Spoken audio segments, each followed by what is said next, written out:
which properties are more heavy on due diligence? Like which ones take a little bit longer or a bit more like type of asset class, I should say. Yeah. I know that's going to be, again, we'll do the, it depends sort of scenario here, but in general terms. Easy answer, retail. Retail, there are way more risks. Like industrial, you get like for like comparison. Like it is just concrete tilt-up panels, roller door. So you can actually find comparables. You can go, okay, look, there's five other warehouses in this complex that are comparable. What do they rent for per square meter? What do they sell for per square meter? If they went vacant, how long they were vacant for?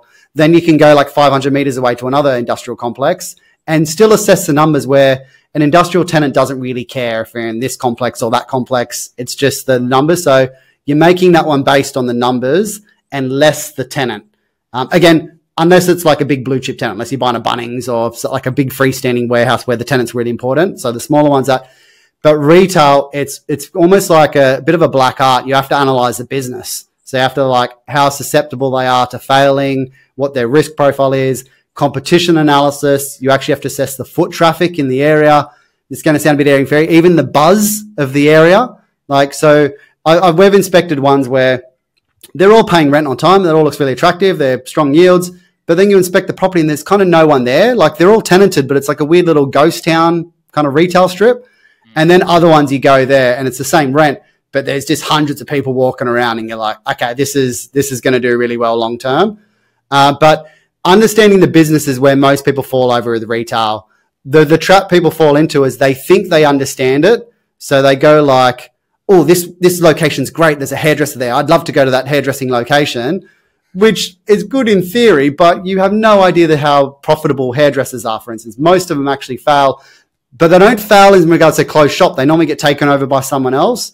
But one of the simple things, which is like, and it's in my book, assess who runs the business. If it's one owner and they've got 3 staff, you are underpinning that owner stays there and works hard, doesn't have life circumstances or falls pregnant or, I don't know, gets ill. Like that's really risky. So I like the businesses that generally have like 10 to 15 staff because they're kind of big enough that if someone steps away, it kind of keeps ticking over. So that one, you kind of got to understand the business as well. And that's the hardest one because there actually is no right answer. It is impossible to say if a business, and you look at this personally, Jared, with your business as well, if they're going to be long-term sustainable. You can look at their profitability, but you've got to focus on the next 5-10 years as well. It's like a petrol station. Petrol stations yield really well right now. I can buy 7 to 9% ones. The unknown is how long is that petrol station going to be there with the kind of zero emissions coming? And then you've got the land contamination issue. So you actually have to do that. But again, as long as you know what you're doing, you can assess that risk. We actually bought one in Queensland recently, a petrol station that had a Woolworths and a BWS next to it. And we've actually treated the petrol station like it's not going to be there in 10 years. So we got a good yield and we're actually setting aside the land contamination, which is going to be probably 200, 300 grand, knowing that at some point we're going to have to transform it. But the numbers made sense because of the Woolworths BWS and we're planning for that. So we're taking on the risk, got the extra yield, but planned for it. I'm sure like a Woolworths with a BWS and a petrol station, it's like a one-stop shop for people to get everything. So I'm sure the yield is really good on that one initially in the short term, and then you've got your long-term plan in place as well, right? Yeah. Yeah, that's what I like this one as well because it was on a roundabout on a major like intersection. So I'm like, okay, we can convert the petrol station into something like another supermarket, more car spots, a car dealership or whatever. It had some form of options. But again, it's still a hard unknown because you're like, what's this actually going to be? And I wouldn't probably recommend that for a first-time investor. Like this is a well-established investor that can take on the risk. What's your rulings around the contamination? Like, not your rulings, but is it you got to have the site vacant for a few years from memory, or am I like, what's the go there?